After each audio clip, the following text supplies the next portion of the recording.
हाँ नमस्कार प्रिय विद्यार्थियों, कैसे हैं आप सभी। ध्यान देना, आज हम पढ़ेंगे भाषा। भाषा, लिपि, व्याकरण, इन सब का हम विस्तार पूर्वक अध्ययन करेंगे। लेकिन आज का हमारा टॉपिक है मुख्य रूप से भाषा। तो ध्यान देना मित्रों, भाषा क्या होती है समझिएगा। ये जो भाषा शब्द है मित्रों, ये संस्कृत की भाष धातु से बना है। संस्कृत की भाष धातु से बना है, जिसका अर्थ होता है बोलना। जिसका अर्थ होता है बोलना।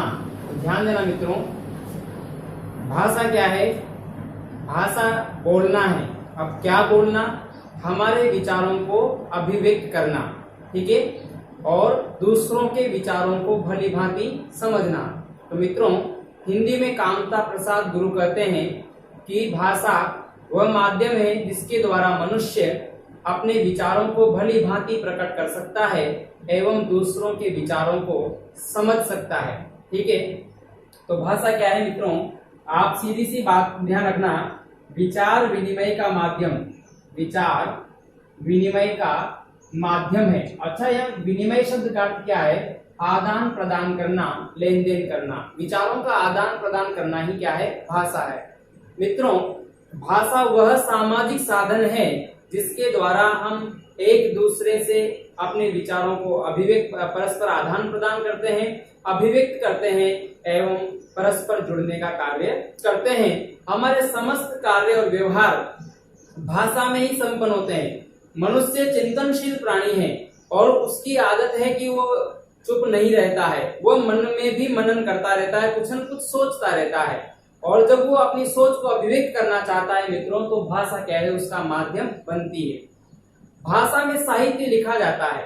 साहित्य लिखने का जो माध्यम है वो है भाषा, ठीक है मित्रों। लेकिन साहित्य क्या है? साहित्य तो वो है जो हमारी विचार संपदा है, उस विचार संपदा का अभिव्यक्त रूप साहित्य है, लेकिन उसको अभिव्यक्त करने का जो साधन है वो भाषा है। तो ध्यान देना, अब भाषा को हम दो अर्थों में समझते हैं। भाषा के दो अर्थों में समझते हैं हम। एक तो है इसका संकुचित अर्थ, ध्यान देना, एक तो है इसका संकुचित अर्थ और दूसरा अर्थ है इसका व्यापक अर्थ। अब ध्यान देना, संकुचित अर्थ में भाषा क्या है और व्यापक अर्थ में भाषा क्या है।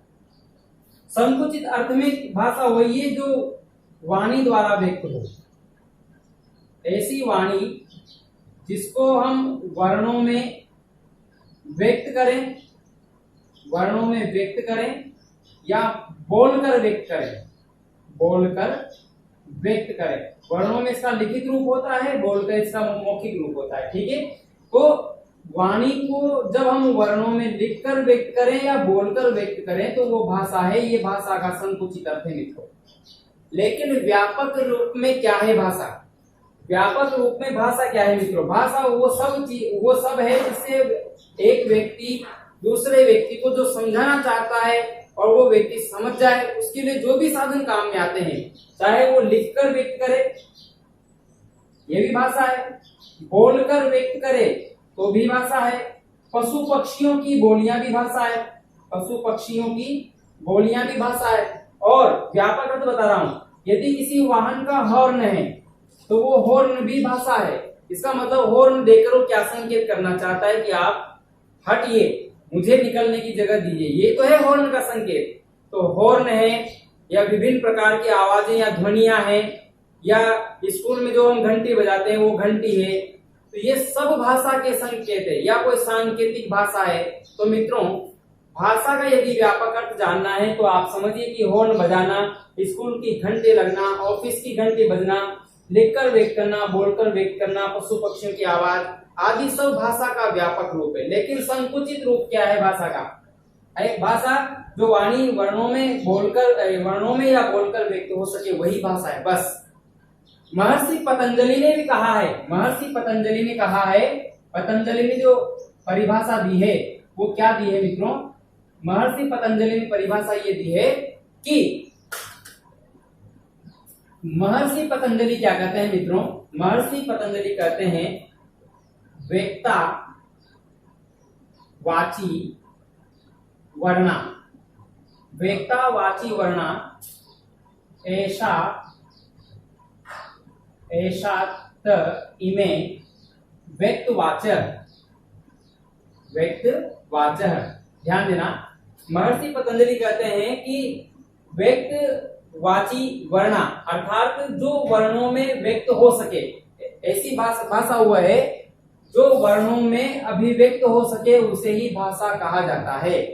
तो महर्षि पतंजलि के अनुसार भाषा केवल वही है जो वर्णों में अभिव्यक्त हो सके, वही भाषा है। तो ध्यान देना। और कामता प्रसाद गुरु ने क्या कहा है कि भाषा वह साधन है जिसके द्वारा मनुष्य अपने विचारों को भली भांति प्रकट कर सकता है एवं दूसरे के विचारों को भली भांति समझ सकता है। जबकि डॉक्टर भोलेनाथ तिवारी कहते हैं कि भाषा वह ध्वनि समूह है जो मनुष्य के मुख से निसृत, वह सार्थक ध्वनि, निसृत मतलब निकलने वाली, मनुष्य के मुख से निसृत वह सार्थक ध्वनि समष्टि जिसका विश्लेषण और अध्ययन हो सके उसे भाषा कहते हैं। तो हम तमाम विद्वानों की परिभाषाएं सुनकर इसी निचोड़ पर निष्कर्ष पर पहुंचते हैं कि भाषा वह सामाजिक साधन है जिसके द्वारा मनुष्य अपने विचारों को अभिव्यक्त करता है, उसे क्या कहते हैं, भाषा। अब ध्यान देना, आगे देखना, मैंने इसका व्यापक अर्थ बताया और इसका संकुचित अर्थ भी आपको बताया। इसके बाद हम भाषा को देखते हैं मित्रों। भाषा के दो रूप होते हैं, भाषा के दो रूप देखते हैं। इसको पढ़ने के दो आधार हैं, मौखिक भाषा और लिखित भाषा। लिखित भाषा हम जो वर्तमान की जो पाठ्यक्रम की हमारी पुस्तकें हैं उसमें सांकेतिक भाषा को हटा दिया गया है। वैसे भाषा हम बचपन से 3 प्रकार की पढ़ते आ रहे हैं, मौखिक भाषा, लिखित भाषा और सांकेतिक भाषा। माध्यमिक शिक्षा बोर्ड की पुस्तक है उसमें भी जो है भाषा के दो ही आधार बताए पढ़ने के, वह है मौखिक भाषा और लिखित भाषा। अब ध्यान देना, जब हम वाणी को बोलकर अभिव्यक्त करते हैं, जब वाणी को बोलकर अभिव्यक्त करते हैं उसे हम क्या कहते हैं, मौखिक भाषा। और जब वाणी को लिखकर अभिव्यक्त करते हैं, लिखकर अभिव्यक्त करते हैं उसे क्या कहते हैं हम, लिखित भाषा। ठीक है, बोलना ही भाषा नहीं अपितु सार्थक बोलना, सामने वाला श्रोता उसको समझ पाए इस प्रकार बोलना मौखिक भाषा है। और लिखकर सार्थक भाषा, लिखकर अभिव्यक्त करना लिखित भाषा कहलाता है। आगे सुनिएगा, मौखिक भाषा और लिखित भाषा में भी अंतर है मित्रों। क्या अंतर है? साहित्य में जो प्रयुक्त की जाती है, साहित्य लेखन में जो प्रयुक्त की जाती है, साहित्य लेखन में वो लिखित भाषा है, जबकि ये केवल आम बोलचाल में प्रयुक्त की जाती है, आम बोलचाल में प्रयुक्त या व्यवहार में लाई जाती है। मौखिक भाषा जो होती है वो हमेशा लगभग इसमें ताजगी रहती है, ताजगी, मौखिक भाषा में ताजगी रहती है, ये जल्दी बदलती है। देखो आज हम कितने प्रकार के मिक्स शब्द बोलने लगे हैं, हिंदी, उर्दू, अंग्रेजी, हड़ौती, सब प्रकार के शब्द हमारी भाषा में आ गए मौखिक में।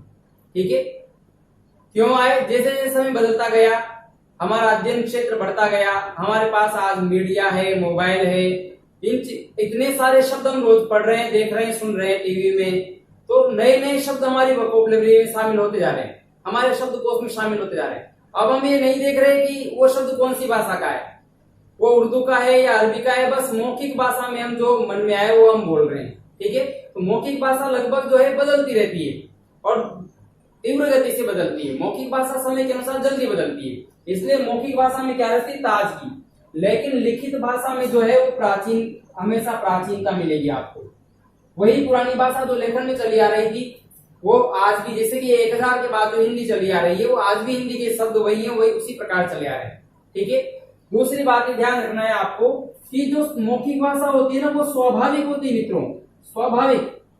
अरे स्वाभाविक का मतलब क्या है? अगर मान लो व्यक्ति को गुस्सा आ गया तो उसको अपने स्वभाव में जो मन में आया वही बोलेगा, वो सोच कर नहीं बोलना पड़ता। स्वाभाविक का मतलब जिसको सोच कर बोलना ही नहीं पड़े। अभी आपसे निबंध लिखने के लिए कहा जाए तो आप लिखने के लिए कितना दिमाग लगाएंगे, कितनी बातें सोचेंगे, कितना विचार करना पड़ेगा लिखने के लिए। जब हम प्रश्न का उत्तर देते हैं तो उत्तर देने में हमें लिखने के लिए काफी सोचना पड़ता है। तो लिखित भाषा में जो होती है वो कृत्रिमता होती है, कृत्रिमता। अच्छा, कृत्रिमता का मतलब बनावटीपन। कृत्रिमता का मतलब क्या हुआ? बनावटीपन हुआ मित्रों। बनावटीपन जैसे मान लीजिए आप प्रधानाध्यापक जी से या अपने प्रिंसिपल से आपको जो है अवकाश लेना है, आप प्रार्थना पत्र लेंगे, क्या लिखेंगे, सेवा में श्रीमान प्रधानाचार्य महोदय नम्र सविनय नम्र निवेदन है कि, भले से इतना आदर हमारे मन में हो या न हो पर लिखना तो पड़ेगा। यही तो है बनावटीपन, यानी लिखित भाषा में कृत्रिमता होती है, जबकि मौखिक भाषा में तो अपन जो है बड़े से पीछे से किसी में गालियां बके या मर्जी आए जो बोले, जैसा हमारे मन में आता है वैसा हम बोलते हुए चले जाते हैं। यही तो है स्वाभाविक भाषा, यानी मौखिक भाषा स्वाभाविक होती है जबकि लिखित भाषा कृत्रिम होती है। मौखिक भाषा में ताजगी होती है जबकि लिखित भाषा में प्राचीनता होती है। यह आम बोल चाल के नजदीक होती है, साहित्य लेखन की भाषा होती है। ठीक है मित्रों, तो इस प्रकार से इसमें शुद्धता ज्यादा होती है, लिखित भाषा में शुद्धता ज्यादा होती है जबकि मौखिक भाषा में शुद्धता का अभाव पाया जाता है। ये एक मुख्य अंतर है। अब ध्यान देना, ये तो थे भाषा को पढ़ने के दो आधार, लिखित भाषा और मौखिक भाषा। भाषा के अर्थ बताए मैंने, व्यापक अर्थ और संकुचित अर्थ। लिखित भाषा मौखिक भाषा का अंतर हुआ, भाषा की परिभाषाएं हुई। अब ध्यान देना, भाषा के जो है रूप कितने हैं, भाषा के रूप इस प्रकार है मित्रों। एक तो है राष्ट्रभाषा, एक है मातृभाषा, मातृभाषा, राजभाषा,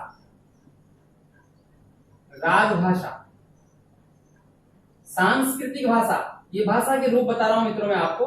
सांस्कृतिक भाषा, एक है मानक भाषा। ये मुख्य रूप है भाषा के, मानक भाषा, सांस्कृतिक भाषा, राजभाषा, मातृभाषा, राष्ट्रभाषा। किसी भी राष्ट्र के, जैसे मान लीजिए भारत देश है, किसी भी राष्ट्र के बहुसंख्यक लोगों के द्वारा, उस राष्ट्र के अधिकतर लोग जिस भाषा को बोलते हैं, किसी भी राष्ट्र के बहुसंख्यक लोगों के द्वारा बोली जाने वाली जो भाषा है वो राष्ट्रभाषा कहलाती है। अब ध्यान देना मित्रों, ये हमारा दुर्भाग्य है कि आज भी भारत की कोई राष्ट्रभाषा नहीं है, जबकि किसी भी देश की एक राष्ट्रभाषा होना, जब राष्ट्र चिन्ह है, राष्ट्र पुष्प को हमने घोषित किया है, राष्ट्र पक्षी घोषित किया है, राष्ट्र पशु सब राष्ट्रीय हमने घोषित कर रखे हैं, तो राष्ट्र की भाषा भी तो होनी चाहिए। जिस राष्ट्र की कोई भाषा नहीं होती उस राष्ट्र को तो मृतप्राय माना जाता है, उस राष्ट्र की तो सांस्कृतिक पहचान नहीं हो सकती। वो तो हिंदी में अपनी ताकत है कि संवैधानिक दर्जा प्राप्त न होने के बाद भी उसने राष्ट्रभाषा का सम्मान प्राप्त कर रखा है लोगों के दिलों में। ये तो हिंदी भाषा की ताकत है। वो भाषा इतनी मजबूत है अपने आप में कि वो किसी संविधान में लिखने की मोहताज नहीं है। हालांकि संवैधानिक मान्यता प्राप्त होना बहुत जरूरी है, लेकिन फिर भी हमारी हिंदी भाषा में वो ताकत है, वो प्रभाव है कि लोग उसको आत्मिक रूप से स्वीकार करते हैं कि हमारी राष्ट्रभाषा हिंदी है। तो फिर भी तो एक राष्ट्रभाषा में क्या गुण होना चाहिए? राष्ट्रभाषा बहुसंख्यक लोगों के द्वारा बोली जानी चाहिए, उसके पास विपुल साहित्य भंडार होना चाहिए। वो सब हमारी भाषा हिंदी भाषा में है। जो राष्ट्रभाषा रखने की योग्यता है वो हिंदी भाषा रखती है, किंतु अभी तक संवैधानिक मान्यता प्राप्त नहीं। हिंदी को राजभाषा का दर्जा प्राप्त है हमारे संविधान में। इसके लिए मैं एक अलग वीडियो तैयार करूंगा, हिंदी की संवैधानिक स्थिति। उसमें हम सब हिंदी की संवैधानिक स्थिति को जानेंगे। मातृभाषा क्या है? वह भाषा जिसे बच्चा अपने माता पिता, अपने परिवार से सीखता है। अपने माता पिता और परिवार के संपर्क में रहकर जिस भाषा को बच्चा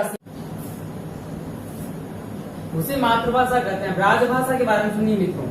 राज का मतलब होता है शासन करना, प्रशासन। ठीक है, ऐसी भाषा जिसको शासन प्रशासन के कार्यों और व्यवहार को संचालित करने में प्रयोग में लाया जाता है या प्रयुक्त होती है, वो राजभाषा कहलाती है। दोबारा सुनिए मित्रों, ऐसी भाषा जो शासन प्रशासन के कार्य व्यवहार को संचालित करने में प्रयुक्त होती है वो राजभाषा कहलाती है। और हमारी राजभाषा हिंदी है। हमारी राजभाषा खड़ी बोली हिंदी है, जिसको हमारे संविधान के भाग 17 में अनुच्छेद 343(1) में 14 सितंबर 1949 को हिंदी भाषा राजभाषा का दर्जा प्राप्त हुआ। इसलिए 14 सितंबर हम प्रतिवर्ष हिंदी दिवस के रूप में मनाते हैं। तो ध्यान देना, खड़ी बोली हिंदी भाषा। खड़ी बोली हिंदी भाषा, उसके आगे विशेषण क्यों लगता है? क्योंकि हिंदी तो ब्रज भी हिंदी है, अवधी भी हिंदी है, और भी हिंदी के कई रूप है। तो 18 बोलियां हिंदी में चलती है। तो ध्यान देना मित्रों, हिंदी के तो कई रूप हैं, किंतु जो आज हम पत्र पत्रिकाओं में, समाचार पत्रों में या मीडिया जगत में जिस भाषा को पढ़ रहे हैं, पुस्तकों में पढ़ रहे हैं, लिख रहे हैं, सुन रहे हैं, वो खड़ी बोली हिंदी भाषा। ये हिंदी भाषा का बिल्कुल परिष्कृत एवं परिमार्जित रूप है। यही है खड़ी बोली। हालांकि खड़ी बोली एक समय के लिए दिल्ली के एक छोटे से क्षेत्र में बोली जाती थी, दिल्ली के आसपास। उसको खड़ी शब्द का अर्थ खरी खरी से या शुद्धता से लिया जाता है। उस क्षेत्र में यह भाषा बिल्कुल अपने शुद्ध रूप में थी, किंतु आज ये खड़ी बोली संपूर्ण हिंदी भाषा के लिए जो वर्तमान में प्रचलित है उसके लिए विशेषण के रूप में प्रयुक्त होता है। तो हमारी जो भाषा है राजभाषा वो कौन सी है? खड़ी बोली हिंदी भाषा है। और सांस्कृतिक भाषा क्या होती है मित्रों? वह भाषा जिसमें किसी भी देश की संस्कृति सुरक्षित हो, वो सांस्कृतिक भाषा कहलाती है। और हमारी जो संस्कृत है उसमें हमारी भारतीय संस्कृति सुरक्षित है, इसलिए ये सांस्कृतिक भाषा है। तो संस्कृत भाषा सभी भाषाओं की जननी है, सर्व भाषायां जननी अस्ति, सभी भाषाओं की जननी संस्कृत भाषा है। और यही संस्कृत भाषा हमारी सांस्कृतिक भाषा कहलाती है मित्रों। अब मानक भाषा क्या होती है? मानक भाषा क्या है? मानक यानी जिसका मानक रूप सभी ने स्वीकार कर लिया हो। सभी ने किसने? उस देश के वैज्ञानिकों ने, साहित्यकारों ने, इंजीनियरों ने, उस देश के प्रबुद्ध वर्ग ने आदि सभी ने जिस भाषा को मान लिया हो, स्वीकार कर लिया हो, जिसमें व्यवहार संपन्न होता हो, वो भाषा मानक भाषा कहलाती है। और हमारी मानक भाषा भी कौन सी मित्रों? खड़ी बोली हिंदी भाषा। तो आशा करता हूं कि आज हमने जो पढ़ा है भाषा का अर्थ एवं परिभाषाएं, मौखिक और लिखित भाषा का अंतर और भाषा के ये रूप, आगे हम पढ़ेंगे हिंदी भाषा की विस्तृत चर्चा, हिंदी भाषा की संवैधानिक स्थिति, जो अगली वीडियो में हम जानेंगे। तब तक कीजिए आप इंतजार। यदि आपको वीडियो अच्छा लगा हो, पसंद आया हो, तो आप सब्सक्राइब जरूर करें, बेल आइकन को प्रेस करें ताकि अगले आने वाली हर वीडियो आपके जो है मुख्य पृष्ठ पर सबसे पहले शो हो सके। तो लीजिए मित्रों, आज के लिए इतना ही। धन्यवाद।